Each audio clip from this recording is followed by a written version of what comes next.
सुबह का समय था और शहर के भीड़ भरे चौराहे के किनारे सीतापुर की मुख्य सड़क पर महेश और उनकी पत्नी किरण अपनी सब्जियां बिछाए शांति से बैठे थे। उनकी बेटी सपना भारतीय सेना में लेफ्टिनेंट के पद पर तैनात थी और देश सेवा में लीन थी। उसे जरा भी अंदाजा नहीं था कि आज उसके माता पिता के साथ कैसी भयावह घटना घटने वाली है। महेश और किरण रोज की तरह सब्जियां बेच रहे थे कि तभी एक काले रंग की मोटरसाइकिल तेजी से उनकी ओर आती है। उस पर निरीक्षक राजेश सवार था। राजेश ने बाइक को सड़क किनारे लगाया और अचानक गुस्से में आकर महेश की पीठ पर नीले रंग के डंडे से एक जोरदार वार कर दिया। फिर बिना कुछ कहे किरण पर भी लाठियां बरसा दी। दोनों पति पत्नी अचानक इस हमले से घबरा गए और भौंचक्के रह गए। निरीक्षक राजेश जोर से चिल्लाया, यह सड़क क्या तुम्हारे बाप की जागीर है जो जहां मन किया वहीं दुकान लगा दी? तुम्हें दिखता नहीं कि यहां कितनी भीड़ लग सकती है? इस तरह सड़क के बीचों बीच कौन सब्जी बेचता है? सब्जी बेचनी है तो घर जाओ और वहां बेचो। सड़क जाम करने की हिम्मत कैसे हुई तुम दोनों की? इतना कहकर राजेश ने क्रूरता से वह भूरे रंग की चटाई पकड़कर खींच दी जिस पर सारी सब्जियां करीने से रखी थीं। सारी सब्जियां सड़क पर बिखर गईं। किरण रो पड़ी और हाथ जोड़कर दया की भीख मांगने लगी। साहब, हमें माफ कर दीजिए, आगे से ऐसी गलती कभी नहीं होगी। प्लीज सर, हमें माफ कर दीजिए, हमारी सब्जियां इस तरह मत फेंकिए, हमारा बहुत बड़ा नुकसान हो जाएगा साहब। महेश ने भी हाथ जोड़ते हुए कहा, साहब प्लीज हमारी सब्जियों को और मत फेंकिए, हम अभी यहां से चले जाते हैं। हमारा बहुत नुकसान हो गया साहब, ऐसा जुल्म मत कीजिए, मैं आपके पैरों पर गिरता हूं, हमें माफ कर दीजिए। मगर निरीक्षक राजेश के दिल में जरा भी करुणा नहीं थी। उसने गुस्से में दोनों को भद्दी भद्दी गालियां दी और भला बुरा कहा। फिर उसने आवेश में आकर महेश के ऊपर एक और लाठी मारी और चिल्लाया, जल्दी से सारी सब्जियां हटाओ यहां से। लाठी इतनी जोर से लगी कि महेश दर्द से कराह उठा रोने लगा। वह हाथ जोड़कर पैर पकड़कर रहम की गुहार लगाता रहा, लेकिन निरीक्षक का दिल पत्थर का हो चुका था। किरण भी रोते हुए माफी मांग रही थी, मगर राजेश पर इसका कोई असर नहीं हो रहा था। लगभग आधी सब्जियां सड़क पर चारों ओर बिखर चुकी थीं। गाड़ियां चल रही थीं, लोग अपने अपने रास्ते जा रहे थे और इस आपाधापी में कुछ सब्जियां गाड़ियों के टायरों के नीचे कुचल गईं। हंगामा होते देख वहां लोगों की भीड़ इकट्ठी हो गई। सभी खड़े होकर तमाशा देख रहे थे, लेकिन कोई भी आगे नहीं आया। किसी ने भी यह कहने की हिम्मत नहीं की कि निरीक्षक गलत कर रहा है, जबकि सबके सामने यह स्पष्ट था कि गलती निरीक्षक की थी। वह चाहता तो बिना मारे पीटे उन्हें शालीनता से समझाकर सब्जियां हटाने के लिए कह सकता था, लेकिन उसने बेवजह डंडे बरसाए, गालियां दी और उनका सारा सामान फेंक दिया। इसी भीड़ में मौजूद थी लेफ्टिनेंट सपना की बचपन की मित्र डॉक्टर आशा। वह भी बाकी लोगों के साथ खड़ी होकर यह सब देख रही थी, पर अगले ही पल उसने अपनी समझदारी का परिचय दिया और सोचा कि इस घटना का वीडियो बनाना बेहद जरूरी है। उसने तुरंत अपना मोबाइल निकाला और पूरी घटना को रिकॉर्ड करने लगी। वीडियो में साफ दिखाई दे रहा था कि निरीक्षक बिना किसी कारण के डंडे चला रहा है, गालियां दे रहा है, सब्जियां सड़क पर फेंक रहा है और सबके सामने उन्हें बुरी तरह अपमानित कर रहा है। डॉक्टर आशा के मन में भयंकर गुस्सा भर गया। वह महेश और किरण को अच्छी तरह जानती थी और उसने ठान लिया कि वह इस अपमान का बदला जरूर दिलवाएगी। निरीक्षक राजेश फिर से गुस्से में दहाड़ा, जल्दी हटो यहां से, वरना जो सब्जियां बची हैं उन्हें भी सड़क पर फेंक दूंगा, समझे? यहां पर जाम लग जाएगा, ये तुम्हारे बाप की सड़क नहीं है। किरण और महेश दोनों रोते बिलखते सड़क पर बिखरी हुई सब्जियों को बटोरने लगे। उन दोनों के मन में एक ही विचार बार बार आ रहा था, काश हम इतने गरीब ना होते तो हमें यह दिन देखना ना पड़ता। काश हमारी बेटी सपना इस वक्त हमारे साथ होती तो शायद कोई हमें इस तरह अपमानित करने की हिम्मत न करता। दोनों की आंखों से आंसू रुकने का नाम नहीं ले रहे थे। उन्होंने किसी तरह जितनी सब्जियां बच सकीं उन्हें समेटा और भारी मन से घर की ओर चल दिए। निरीक्षक ने क्रोध में अपनी बाइक स्टार्ट की और वहां खड़े लोगों पर चिल्लाया, तुम लोग यहां क्या देख रहे हो? कोई काम धंधा नहीं है क्या? सब अपने अपने काम पर जाओ, भीड़ खत्म करो यहां से। इतना कहकर वह तेजी से वहां से निकल गया। इधर सेना अधिकारी सपना की सहेली आशा घर पहुंची और उसने तुरंत वह वीडियो सपना को भेज दिया। वीडियो देखते ही सपना की आंखों से आंसुओं की धारा बह निकली। वह गुस्से और गहरे दुख से भर गई। उसकी आंखों के सामने एक एक दृश्य घूम गया। कैसे उसके माता पिता ने उसे पाल पोस कर बड़ा किया, कैसे उसके लिए अथक प्रयास किए, और आज वही माता पिता सड़क पर सरेआम अपमानित हो रहे थे। लोगों के सामने उनकी पिटाई की गई, जबकि किसी ने उनकी मदद नहीं की और सब सिर्फ तमाशा देखते रहे। सपना का खून खौल उठा। उसने दर्द से रोते हुए भी अपना धैर्य बनाए रखा और तुरंत आशा को फोन किया। आशा ने कॉल उठाया। सपना ने पूछा, तुम्हें यह वीडियो कहां से मिला और वहां क्या क्या हुआ था? आशा ने पूरी घटना विस्तार से बताई कि उसने यह वीडियो स्वयं रिकॉर्ड किया है ताकि एक मजबूत सबूत बन सके। उसने बताया कि निरीक्षक राजेश ने उनके माता पिता के साथ बहुत बुरा बर्ताव किया है। उन्हें सिर्फ पीटा ही नहीं गया, बल्कि खुलेआम अपमानित भी किया गया। अगर तुम चाहो तो इस सबूत की मदद से उन्हें सजा दिलवाई जा सकती है। इसीलिए मैंने यह वीडियो बनाया था, आशा ने कहा। मुझे बहुत गुस्सा आया। मैंने देखा कि निरीक्षक ने तुम्हारे माता पिता को बहुत मारा और उन पर जरा भी दया नहीं दिखाई। यह सुनते ही सपना का दिल और जोर से धड़कने लगा।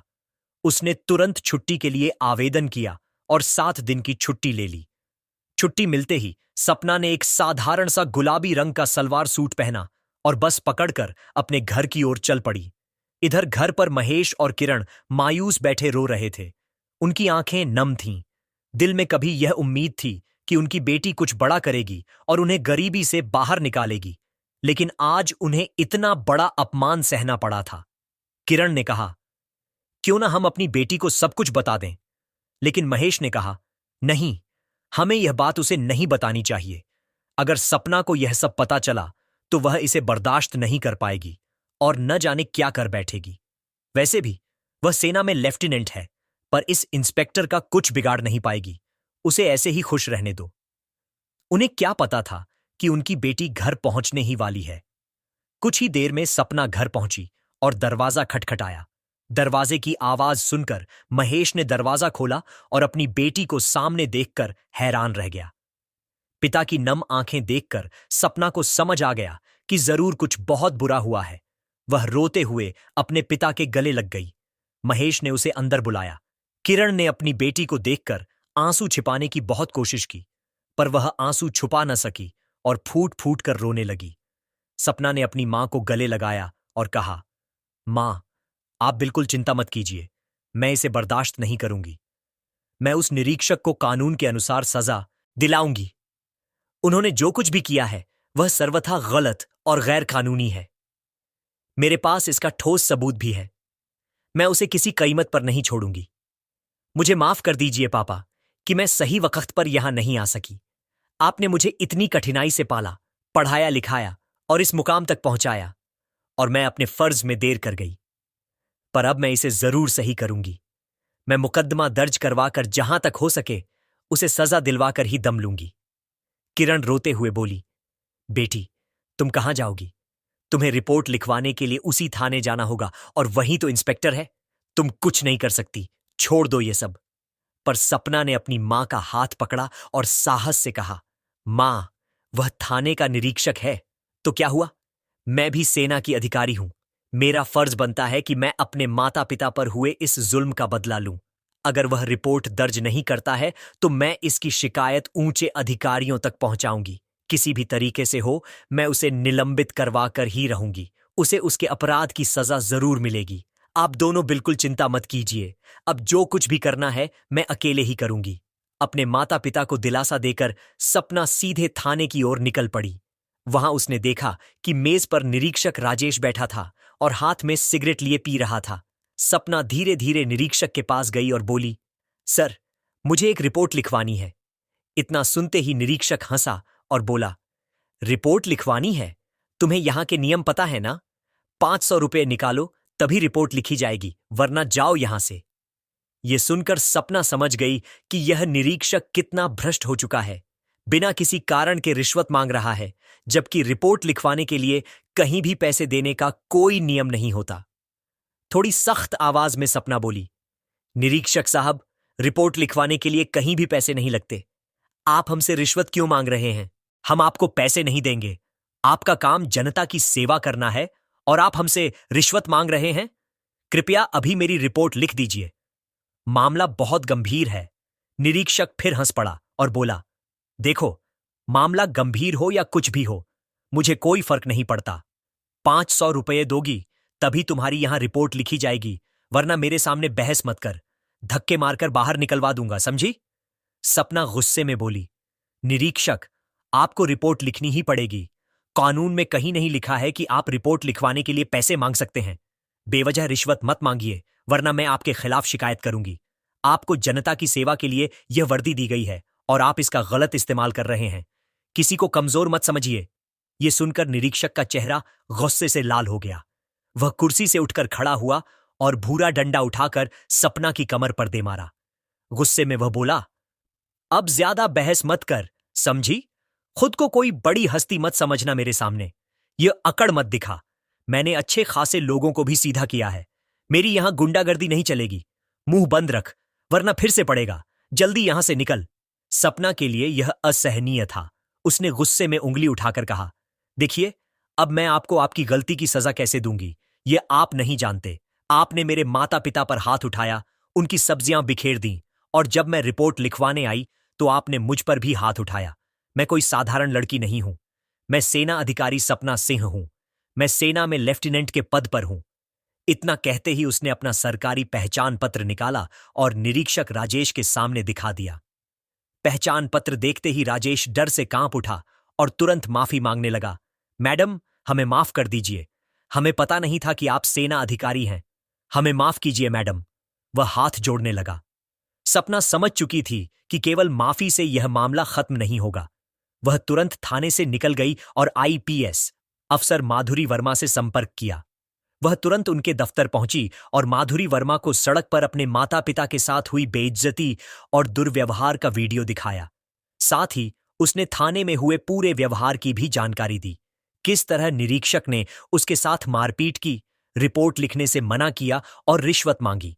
यह सब सुनकर और वीडियो देखकर आईपीएस माधुरी वर्मा भी गुस्से से भर गईं। माधुरी वर्मा ने गंभीर आवाज में कहा, सपना, आप बिल्कुल चिंता मत कीजिए। इस निरीक्षक ने सारी हदें पार कर दी हैं। उसने न सिर्फ मानवता का अपमान किया है, बल्कि कानून का भी खुला उल्लंघन किया है। ऐसे लोगों को वर्दी में रहने का कोई अधिकार नहीं है। उन्होंने आगे कहा, निरीक्षक राजेश के खिलाफ हमारे पास पुख्ता सबूत मौजूद हैं। वीडियो, गवाही और बयान सभी हैं। बस हमें एक आधिकारिक गवाह की जरूरत होगी। मैं इस पूरे मामले को सीधे जिलाधिकारी महोदय तक पहुंचाऊंगी। कल ही इस पर कड़ा एक्शन लिया जाएगा। संभव है कि इसके लिए प्रेस मीटिंग बुलाई जाए, जहां आपको अपने माता पिता के साथ मौजूद रहना होगा। माधुरी वर्मा का चेहरा सख्त था, लेकिन आवाज में आत्मविश्वास झलक रहा था। उन्होंने कहा, आप निश्चिंत रहे सपना, मैं आपकी पूरी मदद करूंगी। उस निरीक्षक को उसके अपराध की सजा जरूर मिलेगी। हमें यह बिल्कुल मंजूर नहीं है कि कोई हमारे कानून को तोड़े या अपने पद का गलत इस्तेमाल करे। देश में भ्रष्टाचार फैलाने वालों के लिए वर्दी में कोई जगह नहीं है। सपना की आंखों में एक आशा की किरण दिखाई दी। माधुरी वर्मा ने आगे कहा, आप घर जाइए और अपने माता पिता को भी तैयार रखिए। मैं अब इस केस को अपनी जिम्मेदारी पर लेती हूं। आज ही सारी रिपोर्ट, वीडियो और गवाही के बयान जिलाधिकारी कार्यालय भेजे जाएंगे। यह कहकर माधुरी वर्मा ने तुरंत पूरी जांच शुरू कर दी। उन्होंने थाने से रिपोर्ट की प्रतिलिपियां मंगवाईं, प्रत्यक्षदर्शियों के बयान दर्ज किए और आशा द्वारा रिकॉर्ड की गई वीडियो को मुख्य सबूत के रूप में केस फाइल में जोड़ा। देर रात तक माधुरी वर्मा ने सभी दस्तावेज तैयार करवाए और रिपोर्ट के साथ वीडियो क्लिप जिलाधिकारी महोदय के दफ्तर भेज दी। अगले ही दिन जब जिलाधिकारी महोदय ने यह वीडियो और रिपोर्ट देखी तो उनके चेहरे पर भी गुस्से के साथ हैरानी साफ झलक उठी। उन्होंने तुरंत आईपीएस माधुरी वर्मा से संपर्क किया और पूरे मामले की जानकारी ली। सारे तथ्यों को समझने के बाद जिलाधिकारी महोदय ने आदेश दिया कि इस घटना को सार्वजनिक रूप से रखा जाए, ताकि पूरे विभाग में एक स्पष्ट संदेश जाए कि कानून से ऊपर। प्रेस मीटिंग बुलाई। अगले दिन सुबह ठीक 10 बजे प्रेस मीटिंग का समय तय था। एक बड़ा सा हॉल था। सामने की मेज पर जिलाधिकारी महोदय बैठे थे। बगल में आई पीएस माधुरी वर्मा और पीछे कुछ अन्य वरिष्ठ अफसर बैठे थे। माहौल बेहद गंभीर था। हर किसी के चेहरे पर खामोशी और सख्ती दोनों दिखाई दे रही थीं। सपना अपने माता पिता के साथ हॉल में बैठी थी। उनकी आंखों में थोड़ी घबराहट थी, लेकिन सपना के चेहरे पर अब डर नहीं, बस एक मजबूत इरादा था। वह जानती थी कि आज न्याय जरूर होगा। जिलाधिकारी महोदय ने फाइल खोली और बोले, जो घटना सपना सिंह के माता पिता के साथ हुई उसकी पूरी जांच की गई है। सारे सबूत, वीडियो और गवाही हमारे पास मौजूद हैं। फिर उन्होंने कहा, आईपीएस माधुरी वर्मा, आप बताइए कि क्या रिपोर्ट आई है। माधुरी वर्मा ने खड़े होकर कहा, सर, जांच के दौरान यह स्पष्ट रूप से साबित हुआ है कि निरीक्षक राजेश ने न सिर्फ इन बुजुर्ग माता पिता के साथ मारपीट की, बल्कि रिपोर्ट लिखने से भी साफ इनकार किया और रिश्वत मांगी। हमारे पास पूरी वीडियो रिकॉर्डिंग और गवाहों के बयान मौजूद हैं। ऐसे व्यक्ति को वर्दी पहनने का कोई हक नहीं है। हॉल में सन्नाटा छा गया। सपना की मां की आंखों में आंसू आ गए। उन्होंने अपनी सफेद चुन्नी से चुपके से आंसू पोंछे। महेश भी सिर झुकाए बैठे थे, पर अंदर ही अंदर मन कह रहा था कि आज सच्चाई की जीत होगी। जिलाधिकारी महोदय ने थोड़ी देर तक फाइल देखी, फिर सख्त आवाज में बोले, निरीक्षक राज। चेहरे पर वह घमंड नहीं था जो कभी आम लोगों पर चिल्लाते वक्त हुआ करता था। वह डरा हुआ था, डर से पसीना बह रहा था। जिलाधिकारी महोदय ने कहा, तुम्हारे खिलाफ पुख्ता सबूत हैं। तुमने बुजुर्गों पर हाथ उठाया, रिश्वत मांगी और अपनी वर्दी का गलत इस्तेमाल किया। अब कानून तुम्हें सजा देगा। राजेश घबराई हुई आवाज में बोला, सर, मुझसे गलती हो गई, माफ कर दीजिए। जिलाधिकारी महोदय ने सख्त लहजे में कहा, कानून में माफी नहीं होती निरीक्षक, वहां सजा होती है। आईपी डेस। माधुरी वर्मा ने इशारा किया और पुलिसकर्मियों ने राजेश के हाथों में हथकड़ी डाल दी। वह सिर झुकाए खड़ा रह गया। सपना के दिल में जो दर्द, गुस्सा और अपमान का तूफान कई दिनों से चल रहा था, वह सब एक झटके में बाहर निकल गया। उसकी आंखों में अब सुकून था। सपना की मां रोते हुए बोली, बेटी, अब जाकर चैन मिला, हमारी इज्जत वापस मिल गई। सपना ने मां का हाथ थाम लिया और बोली, मां, यह सजा सिर्फ हमारे लिए नहीं, बल्कि हर उस इंसान के लिए है जो डर के मारे चुप रह जाता है। जिलाधिकारी महोदय ने सपना की ओर देखकर कहा, देश को तुम जैसी बेटियों पर गर्व है, जिन्होंने अपने माता पिता के लिए लड़ाई लड़ी और न्याय दिलवाया। कोई अगर हमारे हर हर नागरिक में नहीं ऐसा उठा हौसला पाएगा, हो तो। हॉल में सब खामोश थे, लेकिन उस खामोशी में एक सुकून था, सच्चाई की जीत का सुकून। निरीक्षक को पुलिस वैन में बिठाया गया और जेल भेज दिया गया। सपना के माता पिता की आंखों में अब गर्व था और सपना की आंखों में सिर्फ एक बात थी, न्याय कभी देर से मिलता है मगर मिलता जरूर है। सपना ने माधुरी वर्मा और जिलाधिकारी महोदय को सलाम किया और बोली, धन्यवाद सर, आपने सिर्फ मेरे माता पिता का ही नहीं, इस वर्दी की इज्जत भी बचाई है। जिलाधिकारी महोदय मुस्कुराए और बोले, हम सब एक ही वर्दी के सिपाही हैं सपना, फर्क बस काम करने के तरीके का है। सपना की आंखों में हल्की सी नमी थी, लेकिन उस नमी में गर्व झलक रहा था। वह अपने माता पिता के साथ हॉल से बाहर निकली, आसमान की तरफ देखा और धीरे से कहा, मां पापा, अब कोई तुम्हारे साथ ऐसा नहीं करेगा जब तक मैं जिंदा हूं। दोस्तों, हमें अपने हक के लिए आवाज उठाना चाहिए ताकि आगे कोई भी जुर्म करने से पहले 100 बार सोचे। अगर हम इसी तरह चुप रहेंगे तो लोग हमें दबाते रहेंगे। इसीलिए अपने हक के लिए लड़ो। दोस्तों, अगर आपको यह कहानी पसंद आई हो तो प्लीज इसे पसंद कीजिए और ज्यादा से ज्यादा लोगों तक साझा जरूर कीजिए। और हां, हमारे चैनल मशकूर वॉइस को सदस्यता लेना बिल्कुल मत भूलिएगा, क्योंकि यहां आपको मिलते हैं ऐसे ही सच्ची घटनाओं पर आधारित और रोमांचक कहानियां जो दिल को छू जाती हैं।